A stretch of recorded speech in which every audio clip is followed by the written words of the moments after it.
میں ہے بیت المقدس، اور یہ آج کی مارکہ آرائی نہیں ہے. بیت المقدس کے اندر یہ مارکہ آرائی جھڑپیں ایک دوسرے کے ساتھ پچھلے 4000 سال سے چل رہی ہیں، آج کی نہیں ہے. یہ 4000 سال پرانی تاریخ ہے بیت المقدس کی. اور بیت المقدس جو آج فلسطین کی سرزمین پر واقع ہے، جس شہر میں وہ واقع ہے اس کو یروشلم کہتے ہیں. اور یہ حضرت ابراہیم علیہ السلام کا آباد کیا ہوا ہے. سیدنا ابراہیم علیہ السلام عراق کے رہنے والے تھے. عراق کے دریائے فرات کے قریب ایک چھوٹی سی بستی تھی بابل کے قریب. وہاں سے ہجرت کر کے ابراہیم علیہ السلام فلسطین آئے اور وہاں ان کی اولاد ہوئی. ابراہیم علیہ السلام پوری دنیا میں 2 مقدس سرزمینوں کو آباد کرنے والے نبی ہیں.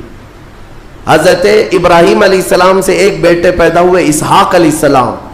اسحاق علیہ السلام کو حضرت ابراہیم علیہ السلام نے فلسطین میں آباد کر دیا، اور دوسرے بیٹے ابراہیم علیہ السلام کے سیدنا اسماعیل علیہ السلام، اور حضرت اسماعیل علیہ السلام کو مکۃ المکرمہ میں آباد کیا. ابراہیم علیہ السلام کے 2 بیٹے 2 مقدس سرزمینوں کو آباد کرنے والے ہیں. ایک مکہ کو آباد کرتے ہیں اور ایک فلسطین بیت المقدس کو آباد کرتے ہیں. اور بنی اسرائیل اسی خاندان کو کہتے ہیں. ابراہیم علیہ السلام کے نیچے جو خاندان آیا حضرت یعقوب علیہ السلام کی اولاد، اور تقریباً سارے انبیاء کرام علیہ السلام جو بنی اسرائیل کے ہیں وہ اسی فلسطین کی سرزمین میں پیدا ہوتے رہے یا پھر ہجرت کر کے وہیں آئے. بڑے بڑے اگر نبیوں کا نام میں اگر ذکر کروں یہ سب فلسطین میں ہیں. حضرت ابراہیم علیہ السلام، حضرت اسحاق علیہ السلام، حضرت یعقوب علیہ السلام، حضرت یوسف علیہ السلام، حضرت داؤد علیہ السلام، حضرت سلیمان علیہ السلام، حضرت زکریا علیہ السلام، حضرت موسیٰ علیہ السلام، حضرت عیسیٰ علیہ السلام، حضرت یحییٰ علیہ السلام، یہ سب کے سب وہیں بیت المقدس کے ارد گرد آباد. وقت کے جلیل القدر پیغمبر بلکہ یہ رسولان اعظام ہیں، یہ سب فلسطین کی سرزمین پر آباد رہے. اس سے آپ اندازہ کر سکتے ہیں کہ وہ زمین کتنی برکت والی ہوگی، وہ زمین کتنی متبرک ہے. اور اس زمین کی چھوٹی سی اگر میں آپ کو تاریخ بتاؤں تو ابراہیم علیہ السلام کی اولاد کے آباد ہونے کے بعد بنی اسرائیل یہ سرکش قوم ہے بنی اسرائیل. یہ ادھر ادھر بھاگ کر چلے گئے، فلسطین میں آباد نہیں رہے، برسوں بھاگے پھرتے رہے. پھر موسیٰ علیہ السلام کا جب زمانہ آیا تو اللہ تعالیٰ نے آپ کو حکم دیا، اے موسیٰ آپ اپنی قوم کو لے کر اس ارض مقدس میں جائیں. مقدس سرزمین، قرآن میں بھی اللہ نے اس کو مقدس سرزمین فرمایا. یا قوم ادخلوا الارض المقدسہ. موسیٰ علیہ السلام نے کہا ہے میری قوم چلو مقدس زمین پر جاتے ہیں، اور پیٹ پھیر کر بھاگنا مت ورنہ خسارے میں آؤ گے، نقصان میں آؤ گے. جو اس مقدس سرزمین سے پیٹ پھیر کر بھاگے گا وہ بڑے گھاٹے میں رہے گا. قرآن کا فرمان ہے. ان کی قوم جو ہے موسیٰ علیہ السلام کی، اس نے جواب کیا دیا جانتے ہیں؟ بیت المقدس کی طرف موسیٰ علیہ السلام بلا رہے تھے تو وہاں ایک دوسری قوم آباد تھی، قوم عمالقہ. وہ اونچے چوڑے لوگ تھے، بڑے ہٹے تگڑے لوگ تھے. موسیٰ علیہ السلام کی قوم گھبرا گئی اور کہا کہ ہم نہیں آئیں گے. قالوا انا لن ندخلها ابدا ما داموا فيها. جب تک یہ قوم اس زمین پر ہے ہم نہیں آئیں گے. موسیٰ علیہ السلام بلانے لگے، چلو ان سے لڑائی کریں گے، اللہ تعالیٰ فتح عطا کرے گا. تو انہوں نے کہا اذهب انت وربك فقاتلا انا هاهنا قاعدون. موسیٰ آپ اور آپ کا خدا جا کر اس قوم سے لڑے، ہم بیٹھ کر دیکھیں گے لڑائی کیسی ہوتی ہے. ان کی قوم کا جواب یہ تھا. تو موسیٰ علیہ السلام نے اللہ رب العزت کی بارگاہ میں اپنا عذر پیش کیا تو رب تعالیٰ نے فرمایا، اللہ تعالیٰ نے اب سزا کے طور پر اس قوم کے اوپر فرماتا ہے فَإِنَّهَا مُحَرَّمَةٌ عَلَيْهِمْ 40 سَنَةً يَتِيهُونَ فِي الْأَرْضِ. اب 40 سال تک ان میں کا کوئی بندہ اس مقدس سرزمین پر داخل نہیں ہو سکے گا. اللہ نے حکم فرمایا 40 سال ان پر یہ زمین حرام کر دی گئی، وہی بنی اسرائیل پر. اندر آ نہیں سکو گے اس بیت المقدس پر. اور اس کے بعد رب تعالیٰ نے فرمایا یہ بھٹکتے رہیں گے 40 سال. یتیہون فی الارض، میدان تیہ، یہ صحرائے سینا آج بھی مصر کے وادیوں میں ہے. ہم گئے دیکھیں، پہاڑیوں کا ایک سلسلہ ہے، 100 کلومیٹر دور تک چین ہے پہاڑیوں کی، پہچان نہیں پائیں گے. اگر کسی ایک پہاڑی کے بیچ میں چھوڑ دیا جائے تو زندگی پر بھٹکتا رہے. تو اس بنی اسرائیل کو ان پہاڑیوں کے بیچ میں چھوڑ دیا گیا، ان کو راستہ نہیں ملتا تھا. کب تک؟ 40 سال تک راستہ نہیں ملا. بھٹکتے رہے بھٹکتے رہے. وہ ان پہاڑیوں سے باہر آ ہی نہیں پاتے. ایک پہاڑ کراس کرتے، سامنے سیم دوسرا پہاڑ نظر آتا، اس کو کراس کرتے تیسرا بھی سیم ویسا ہی نظر آتا. 40 سال گزر گئے بھٹکتے ہوئے. پھر موسیٰ علیہ السلام کی بھی وفات ہو گئی، ہارون علیہ السلام کی بھی وفات ہو گئی. اب یہ جتنے نافرمان تھے یہ مر گئے. ان کی جو نئی نسل آئی، چھوٹے جو بچے تھے، اب وہ جوان ہوئے تو ان کی سوچ مثبت تھی، فکر اچھی تھی. اس وقت اس بنی اسرائیل کے نبی یوشع بن نون تھے، حضرت موسیٰ علیہ السلام کے خادم بھی رہے، یہ اللہ کے نبی تھے. انہوں نے اپنی قوم کو اکٹھا کیا اور سب کے دلوں میں پھر بات ڈالی، آج سے 40 سال پہلے تمہارے باپ داداؤں پر بیت المقدس کی سرزمین حرام کر دی گئی تھی، اب چلو. تو انہوں نے کہا قوم عمالقہ اب بھی ہے، وہاں پر لڑائی ہوگی. انہوں نے کہا چلو میں تمہارے ساتھ ہوں. جب وہ نکلے بیت المقدس کے راستے پر، وہی ہٹے کٹے لوگوں سے ان کا مقابلہ ہوا، قوم عمالقہ سے. صرف دوپہر سے عصر کے درمیان وہ پوری قوم شکست کھا کر بھاگ گئی اور اللہ نے بیت المقدس بنی اسرائیل کو عطا فرمایا. اللہ کے حکم پر اگر چل کر کے دیکھا ہوتا، یہیں بیٹھ کر کے ارے وہ بڑے تگڑے لوگ ہیں، اونچے لوگ ہیں، یہ بنی اسرائیل کی عادت ہے. پھر اللہ رب العزت نے انہیں وہاں پر قرار دیا. بیت المقدس یہ یہودی کہلا ہے. یہودی ایمان والے یہودی تھے جو بیت المقدس میں آباد تھے، برسوں تک رہے. اس کے بعد پھر حضرت عیسیٰ علیہ السلام کا ظہور ہوا، آپ کی ولادت ہوئی. عیسیٰ علیہ السلام کے ساتھ ان یہودیوں نے بڑی بدتمیزیاں کی ہیں، ان کے قتل کا بھی منصوبہ بنایا، ان کی ماں پر الزام لگائے. یہودی بڑی بدماش قوم، اور انہوں نے تقریباً 10,000 نبیوں کو قتل کیا ہے. اللہ کے نبیوں کو قتل کرتے تھے. اب اللہ رب العزت نے قرآن میں جن کے بارے میں فرمایا غضب اللہ علیہم، اللہ کا ان پر غضب ہے، اللہ کا ان پر غضب ہے. آج بھی غضب ہے، غضب ہے. تھوڑے دن ان کے ازدہار کے آتے ہیں، ترقی کے آتے ہیں، تو دنیا کو ایسا لگتا ہے پوری دنیا کے بادشاہ یہی ہے. پھر رب تبارک و تعالیٰ انہیں اوندھے منہ پھر گراتا ہے. ذلت ان کا ساتھ قیامت تک نہیں چھوڑے گی، قیامت تک نہیں. انہوں نے انبیاء کا قتل کیا اور بیت المقدس میں آباد رہے. تو پھر ایک بادشاہ ایسا آیا عراق کا، بخت نصر نام تھا، وہ آ کر کے بیت المقدس پر ایسا حملہ کیا، ایسا حملہ کیا کہ اس نے ہزاروں یہودیوں کو قتل کیا اور بیت المقدس کی عمارتیں توڑ پھوڑ کر رکھ دی. جو حضرت سلیمان علیہ السلام کے زمانے میں عمارت بنی تھی بیت المقدس کی. ہاں یہ بھی میں بتا دوں اس کی تاریخ کیا ہے. حضرت سلیمان علیہ السلام بادشاہ تھے، اللہ تعالیٰ نے حکم دیا کہ تم تعمیر کرو. تو بیت المقدس جب تعمیر کرنے لگے تو کس کی مدد سے؟ جنات کی مدد سے آپ تعمیر کر رہے تھے. سارے جنات کو کام پر لگا دیا تھا اور سارے جن صبح شام دوپہر کام پر لگے تھے اور مسجد بنا رہے تھے بیت المقدس. اور اتفاق ایسا کہ حضرت سلیمان علیہ السلام سے وہ خوب خوف کھایا کرتے تھے. جب تک آپ کھڑے رہتے کام کرتے، اگر سلیمان علیہ السلام چلے جاتے تو سب بھاگ جاتے تھے، کام چھوڑ کر بھاگ جاتے تھے. تو سلیمان علیہ السلام اپنا عصا لے کر کے کھڑے رہے اور کام کرانے لگے.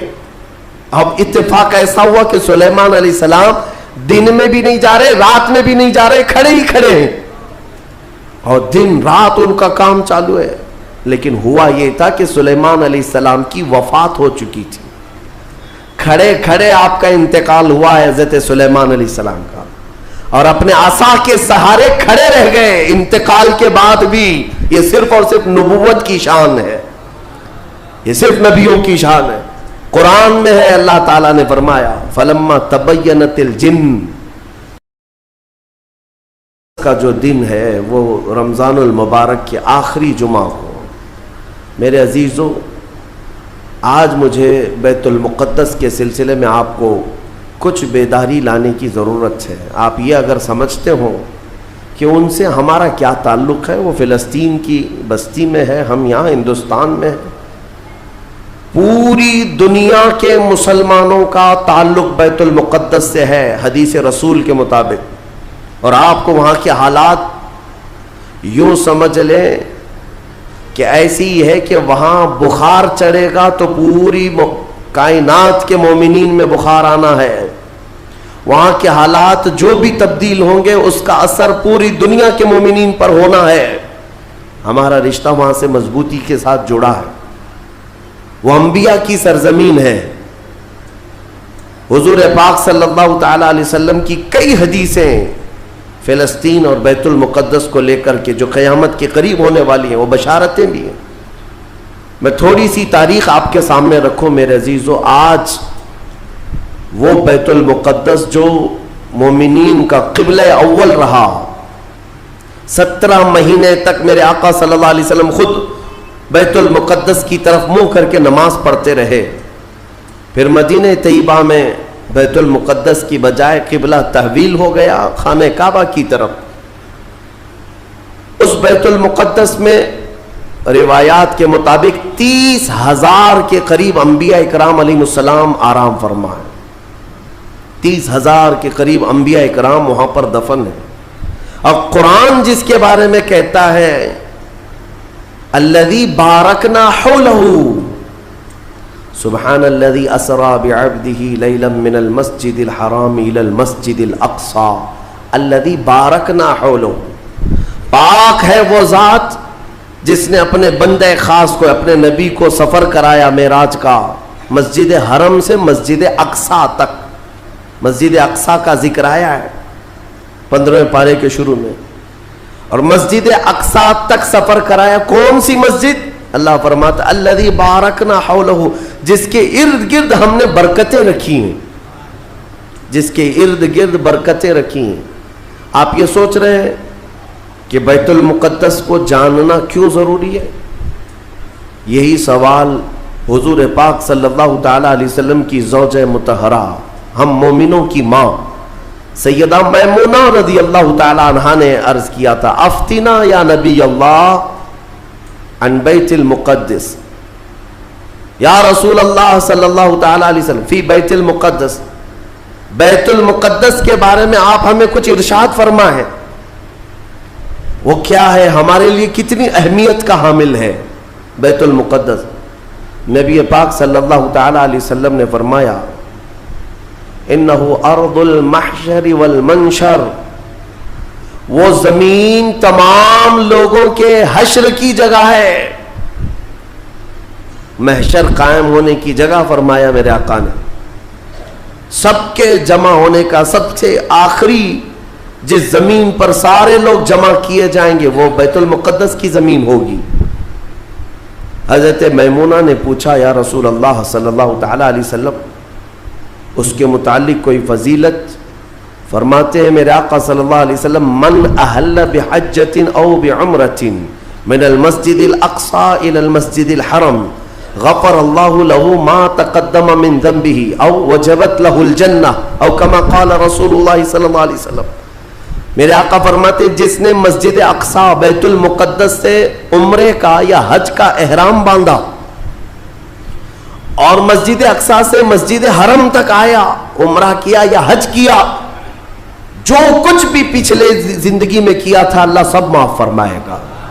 اور روایت میں یہ بھی وجبت لہ الجنہ، اس کے لیے جنت واجب ہو جائے گی. اس سفر کے بارے میں اب سنو، سب کی استطاعت تو نہیں ہے. حضرت بی بی میمونہ نے یہی سوال کیا کہ جس کی طاقت نہ ہو میرے آقا وہ کیا کرے، بیت المقدس نہیں جا سکتا. سنو، اگر اس کی اہمیت سارے مسلمانوں کے لیے نہ ہوتی تو میرے آقا صلی اللہ علیہ وسلم یہ نہیں فرماتے وَمَن لَّمْ يَسْتَطِعْ فَلْيَهْدِ زَيْتَهُ، حضور صلی اللہ علیہ وسلم فرماتے ہیں اگر کسی کی طاقت نہیں ہے تو وہ تیل، تھوڑا تیل تو اس کے پاس ہو سکتا ہے، وہ تیل ہدیہ کر کے بیت المقدس بھیجے، تاکہ بیت المقدس میں تمہارے بھیجے ہوئے تیل سے اگر چراغ بھی جلایا گیا یہ ثواب اس کو بھی ملے گا، عمرے کا ثواب ملے گا۔ یہ حدیث پاک میں ہے کہ اگر تمہارے یہاں سے ہدیہ کیے ہوئے بھیجے ہوئے تیل کو بیت المقدس میں کسی نے چراغ میں روشن کیا تو فرمایا گیا اس کے برابر اسے بھی ثواب ملے گا۔ یہ یوں ہی نہیں میں عرض کر رہا ہوں میرے عزیزو، اس کی اہمیت کا اندازہ آپ کو ہونا چاہیے، اور قیامت قریب کیسے آئے گی اس کے متعلق بھی حالات یہی میرے آقا نے فرمایا، عمران بیت المقدس خراب یثرب وخراب یثرب وخراب یثرب فتح قسطنطینیہ وفتح قسطنطینیہ ظہور الملحمہ وظہور الملحمہ خروج الدجال او کما قال النبی صلی اللہ علیہ وسلم۔ یہ سیدنا معاذ بن جبل رضی اللہ تعالیٰ عنہ سے روایت حدیث ہے، میرے آقا فرماتے ہیں بیت المقدس آباد کر دیا جائے گا اور مدینہ ویران کر دیا جائے گا۔ مدینے کی ویرانی بیت المقدس کی آبادی ہوگی، بیت المقدس کے ارد گرد بڑی بڑی عمارتیں بن جائیں گی، آبادیاں بڑھ جائیں گی، اور مدینے کی ویرانی وہ کس طرح کی ویرانی وہ اللہ کے حبیب صلی اللہ تعالیٰ علیہ وسلم ہی بہتر جانتے ہیں۔ مدینہ زادہ اللہ شرفا و تعظیما، وہ ہمارے دلوں کی دھڑکن ہے، وہ ہمارے آنکھوں کا سرور ہے۔ اور پھر آگے میرے آقا فرماتے ہیں پھر مدینے کی ویرانی قسطنطنیہ کے فتح کا سبب ہو جائے گی۔ قسطنطنیہ استنبول کو کہتے ہیں جو ترکی کا شہر ہے۔ حضور پاک صلی اللہ علیہ وسلم نے فرمایا مومنین اس کو فتح کر لیں گے، اور قسطنطنیہ کا فتح ہونا نہیں بلکہ اس سے پہلے ملحمۃ الکبریٰ، ایک بہت بڑی جنگ ہوگی دنیا میں، اس سے بڑی جنگ نہ کبھی پہلے ہوئی تھی نہ بعد میں ہوگی۔ یہ کس کے درمیان؟ مومنین اور کفار و مشرکین کے بیچ۔ اس جنگ کی جگہ بھی میرے آقا نے بیان فرمائی، وہ ملک شام ہوگا، وہ دمشق کے قریب میدان میں جنگ ہوگی۔ تمہارے خلاف لڑنے والے 80 جھنڈوں کے نیچے آئیں گے اور ہر جھنڈے کے نیچے 12,000 کی فوج ہوگی، یعنی تقریباً 9,60,000 کی فوج صرف مومنین سے لڑنے کے لیے حاضر ہوگی ایک میدان۔ اس میں جو مومنین مسلمان جتنے جائیں گے وہ کتنی تعداد ہے وہ اللہ بہتر جانے، لیکن میرے آقا نے فرمایا پہلے دن 1/3 حصہ میدان چھوڑ کر بھاگ جائے گا مسلمانوں کا، اور حضور پاک فرماتے ہیں وہ پورے روئے زمین کے سب سے بدترین لوگ ہوں گے، ان کی توبہ کبھی نہیں قبول ہوگی۔ جو میدان چھوڑ کر بھاگ چکے ہوں گے ان کی توبہ کبھی نہیں قبول ہوگی۔ دوسرے دن 1/3 جماعت 1/3 جماعت مومنین کی شہید ہو جائے گی، سب قتل ہو جائیں گے، اور حضور فرماتے ہیں وہ روئے زمین کے سب سے اعلیٰ قسم کے شہداء ہوں گے، سب سے افضل شہداء ہوں گے۔ اور میرے آقا صلی اللہ علیہ وسلم فرماتے ہیں 1/3 حصہ مسلمانوں کا باقی ہوگا، اللہ رب العزت اسی ٹکڑے کو فتح عظیم عطا فرمائے گا، فتح سے ہمکنار ہوں گے۔ اور اس کے بعد قسطنطنیہ فتح ہوگا، قسطنطنیہ فتح ہوتے ہی دجال ظاہر ہو جائے گا، دجال کا خروج ہوگا پوری دنیا میں۔ لیکن یہ بڑی جو علامتیں میرے آقا نے بیان فرمائی کہ دجال کا ظاہر ہونا، اس بڑی جنگ کا ہونا، یہ قسطنطنیہ کا فتح ہونا، ان سب کی اسٹارٹنگ کہاں سے ہوگی؟ وہ بیت المقدس سے۔ اس لیے بیت المقدس کو سمجھنا ہمارے لیے بہت ضروری ہے۔ آج یہودیوں کے تسلط میں ہے بیت المقدس، ان ظالم اور غاصب یہودیوں کے پنجوں میں ہے بیت المقدس، اور یہ آج کی مارکہ آرائی نہیں ہے۔ بیت المقدس کے اندر یہ مارکہ آرائی، جھڑپیں ایک دوسرے کے ساتھ پچھلے 4000 سال سے چل رہی ہیں، آج کی نہیں ہے، یہ 4000 سال پرانی تاریخ ہے بیت المقدس کی۔ اور بیت المقدس جو آج فلسطین کی سرزمین پر واقع ہے، جس شہر میں وہ وہ جادو کی کتابیں تلاش کرنے کے لیے آج بھی یہ کھدائی کر رہے ہیں بیت المقدس کے ارد گرد. اور یہ جو تھرڈ ٹیمپل کہتے ہیں, تیسرا مندر تعمیر ہونا ہے, وہ تھرڈ ٹیمپل کا مطلب یہی ہیکل سلیمانی کو انہیں بنانا ہے, بیت المقدس کو ہدم کر کے, منہدم کر کے. یہ جو مسجد اقصی ہے اس کو ختم کر کے انہیں وہاں پر تھرڈ ٹیمپل بنانا ہے, یہ ان کا خواب ہے. یہودی وہاں سے قتل ہوئے, عیسائیوں کا قبضہ آیا. عیسائی تقریباً 300 سال تک آباد رہے. پھر ایک بادشاہ آیا, ایران کا بادشاہ تھا خسرو, اس نے بدلہ لیا اور اس کے بعد یہودیوں کو پھر سے آباد کیا.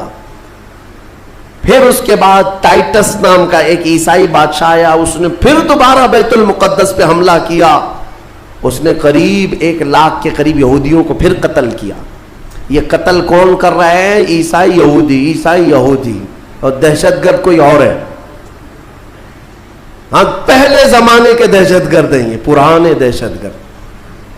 ایک ساتھ جینوسائڈ کرنا, جو نسل کشی کرنا, یہ یا تو عیسائیوں کا کام ہے یا یہودیوں کا کام ہے. ان کو قبضہ ملتا تھا تو ان کو مارتے, ان کو قبضہ ملتا تو ان کو مارتے. ٹائٹس نے پورا تباہ کر دیا.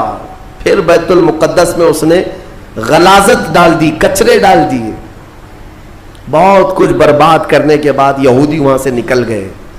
پھر میرے عزیزوں, وہ عیسائیوں کا تسلط ویسا ہی برقرار رہا. کب تک؟ جب تک سیدنا عمر ابن خطاب کا زمانہ آ گیا. اسلام کا یہ فتوحات کا سلسلہ تھا. میرے آقا کے غلام جس طرف جا رہے تھے زمینیں ان کے قدموں میں آ رہی تھی. یہ وہ دور تھا. تو حضرت عمر نے بھیجا کہ اب فلسطین کی طرف بھی ہمارے مجاہدین جائیں گے. اور وہاں عیسائی تھے, پوری دنیا کی خبر تو رکھتے تھے کہ کیا کیا ہو رہا ہے. رسول پاک صلی اللہ علیہ وسلم کے غلاموں سے لڑنے کی طاقت سب کے پاس نہیں. تو انہوں نے کہا کہ ہم لڑائی نہیں کریں گے, آپ آ جاؤ, آپ کے حوالے پورا بیت المقدس کر دیں. حضرت عمر کو خود ہی دعوت دے کر کے بلا لیا. اور جانتے ہیں ان عیسائیوں کی خباثت, یہ بڑے نرم دکھتے. اس وقت قبۃ الصخرہ, جس کو آپ ڈوم آف راک کہتے ہیں, یہ یلو کلر کا جو گنبد نظر آتا ہے, یہودی اس کو بڑا مقدس سمجھتے ہیں, بڑا مقدس. اس پر عیسائیوں نے پورے لوگوں کی غلاظتیں, کچرے ڈال کر کے رکھے تھے. اس زمانے میں کوئی دوسرا گنبد تھا وہاں پر. یہ تو پھر اموی خلیفہ کے زمانے میں یلو کلر کا پھر سے بنایا گیا, لیکن اس زمانے میں کچرا ڈال کر کے رکھتے تھے عیسائی, یہودیوں کو جلانے کے لیے. یہودیوں کی وہ مقدس جگہ ہے. پھر حضرت عمر فاروق رضی اللہ تعالیٰ جب تشریف لائے تو جانتے ہیں کس شان سے آئے تھے. سیدنا عمر فاروق مدینہ طیبہ سے نکل کر کے اپنے ایک تنہا غلام کے ساتھ بیت المقدس گئے, کوئی فوج لے کر نہیں گئے. اور وہ بھی ایسے کہ غلام کے ساتھ باری لگا لیا ہے, 1 میل میں گھوڑے پر بیٹھوں گا, 1 میل تو گھوڑے پہ بیٹھے گا. سفر میں 1 میل حضرت عمر بیٹھتے تھے گھوڑے پر, غلام رسی پکڑ کر چلتا تھا. 1 میل غلام بیٹھتا تھا, عمر فاروق رسی پکڑ کر چلتے تھے. دنیا کا اقتدار میرے آقا کے غلاموں نے یوں نہیں حاصل کیا, انہوں نے خود ہی کو فنا کر دیا تھا میرے آقا کی محبت میں. اور اتفاق ایسے کہ فلسطین جب پہنچے تو باری غلام کے بیٹھنے کی تھی. حضرت عمر رسی پکڑ کر کے بیت المقدس میں آ رہے ہیں, تو لوگ جو نئے لوگ تھے, عیسائی تھے, وہ سب جھپٹ پڑے امیر المومنین مسلمانوں کے, جن سے کیسر و کسرا بھی کانپتے ہیں. گھوڑے پر تشریف لا رہے ہیں تو سب ان کے استقبال کے لیے تھے. جو غلام تھا حضرت ابو عبیدہ بن جراح جو صحابی تھے, انہوں نے چیخ کر کے کہا, لوگوں گھوڑے پر بیٹھا ہوا امیر المومنین نہیں, رسی پکڑا ہوا امیر المومنین. اس شان سے وہ آئے اور اپنے ہاتھوں سے اس گنبد کے اوپر موجود پوری غلاظت کو حضرت عمر نے صاف کیا تھا. بیت المقدس کے ارد گرد جتنا کچرا تھا اپنے ہاتھوں سے صاف کیا. اور پھر وہاں پر اذان کی آواز گونجی. سیدنا عمر فاروق رضی اللہ تعالیٰ عنہ نے ظہر کی نماز وہاں پڑھائی اور عام خطبہ دیا, سارے لوگوں کو جمع کر کے کہا, اب گھبرانے کی ضرورت نہیں, اس ارض مقدس میں اسلام آ چکا ہے. جو عیسائی جو یہودی خوشی سے رہنا چاہے اس پر کوئی زور زبردستی نہیں، وہ اس ارض مقدس میں اقلیتوں کے اعتبار سے رہ سکتا ہے، اسے امن و امان دیا جائے گا، کسی کی عبادت گاہ نہیں توڑی جائے گی۔ میرے عزیزو، یہ اسلام کا احسان ہے۔ آج بھی جا کر کے دیکھیں فلسطین میں حضرت عمر کی سلطنت یعنی خلافت آنے کے باوجود بھی سب سے پرانا جو چرچ ہے عیسائیوں کا وہ آج بھی فلسطین میں باقی ہے، بیت المقدس کے قریب۔ حضرت عمر نے منع کیا کہ ان کی عبادت گاہ کو ہاتھ نہیں لگایا جائے گا، توڑا نہیں جائے گا، سب کو امان دیا گیا ہے، سب کو امان دیا گیا ہے۔ اگر ایسے ہی ہمارا تسلط ہر جگہ ہو اور ہم مندروں کو توڑنے والے ہوتے تو 700 سالوں میں پتہ نہیں کیا کیا صاف کر چکے ہوتے۔ اسلام اس کی تعلیم دیا نہیں، تمہیں آزادی دی ہے کہ جو تمہارے ماتحت ہیں انہیں اپنی عبادت کرنے دے دیا جائے، ذمیوں کو جو اپنے دین میں قائم رہنا چاہتے ہیں انہیں چھوڑ دیا جائے گا، انہیں مارا نہیں جائے گا۔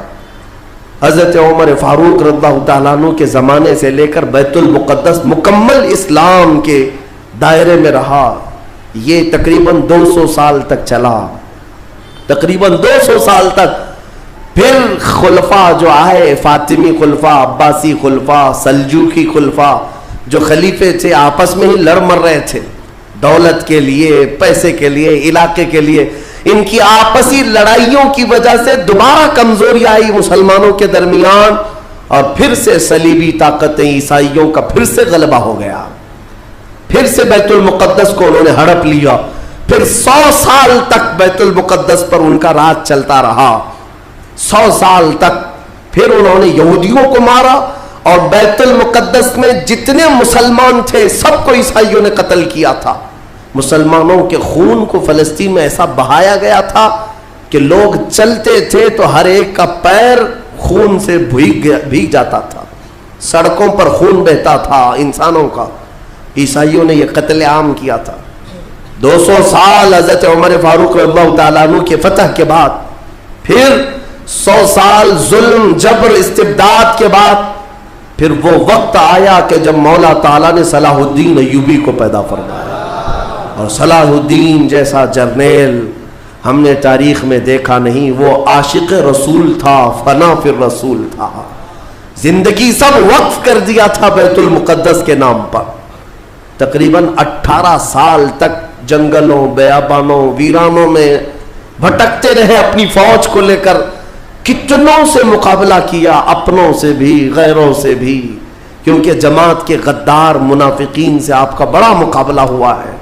سب سے زیادہ تکلیفیں حضرت صلاح الدین ایوبی کو یہ وہ ٹکڑے ٹکڑے جو بادشاہ ہوا کرتے تھے اور خلیفے بنے ہوئے تھے ان سے تھا، کیونکہ وہ عیاش تھے، اپنے حرم کو دنیا سے آباد کیے ہوئے تھے، صلاح الدین کو قتل کرنے کے منصوبے تک بنے، 4 بار جانی حملے ہوئے، پھر بھی اللہ جسے بچانا چاہے۔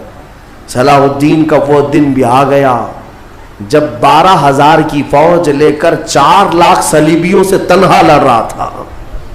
کوئی مقابلہ ہو سکتا ہے؟